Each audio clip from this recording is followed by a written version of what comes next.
আপনি কি জানেন কোন ধাতু বিদ্যুৎ সবচেয়ে ভালো পরিবহন করে?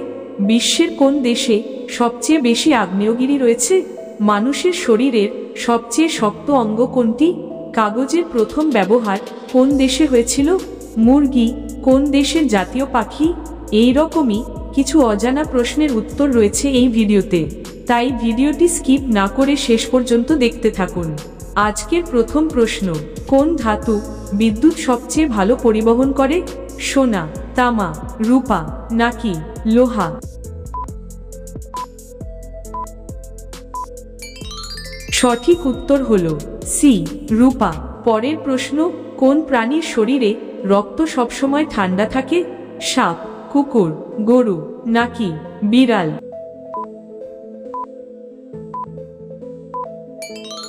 সঠিক উত্তর হলো এ, সাপ। পরবর্তী প্রশ্ন, বিশ্বের কোন দেশে সবচেয়ে বেশি আগ্নেয়গিরি রয়েছে? জাপান, ইতালি, ইন্দোনেশিয়া নাকি যুক্তরাষ্ট্র?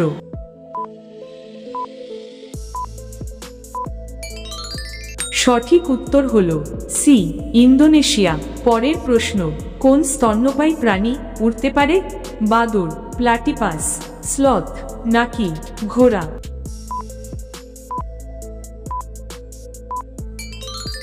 সঠিক উত্তর হলো এ, বাদুড়। পরের প্রশ্ন, মানুষের শরীরের সবচেয়ে শক্ত অঙ্গ কোনটি?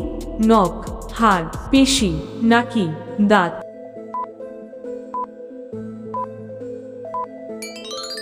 সঠিক উত্তর হলো ডি, দাঁত। পরবর্তী প্রশ্নে যাওয়ার আগে একটা অনুরোধ, প্রতিদিন বিভিন্ন ধরনের অজানা অচেনা প্রশ্নের সঠিক উত্তর জানার জন্য জিকে 10 বাংলা চ্যানেলটি সাবস্ক্রাইব করে ভিডিওটিতে একটি লাইক দিয়ে দেবেন। পরের প্রশ্ন, বিশ্বের সবচেয়ে বড় ফুলের নাম কি? রাফলেসিয়া, গোলাপ, সূর্যমুখী নাকি জবা?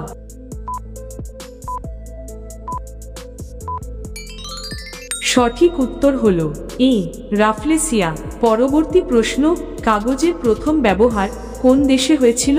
মিশর, ভারত, চীন নাকি গ্রিস?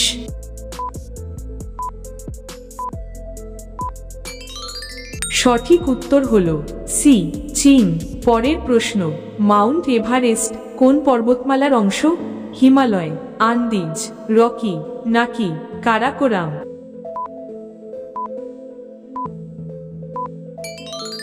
সঠিক উত্তর হলো এ, হিমালয়। পরের প্রশ্ন, পৃথিবীর সর্বাধিক জনবহুল শহর কোনটি? মুম্বাই, টোকিও, নিউ ইয়র্ক নাকি সাও পাওলো?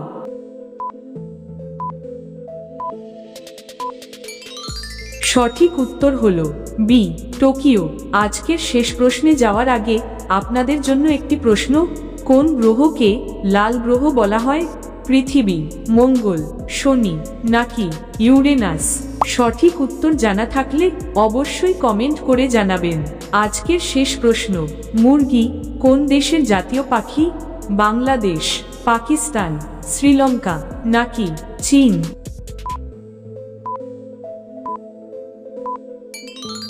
সঠিক উত্তর হলো সি, শ্রীলঙ্কা। বন্ধুরা, আজ এই পর্যন্তই, কথা হবে আগামীকাল। আজকের ভিডিওটি আপনার কেমন লেগেছে তা অবশ্যই কমেন্ট করে জানাবেন।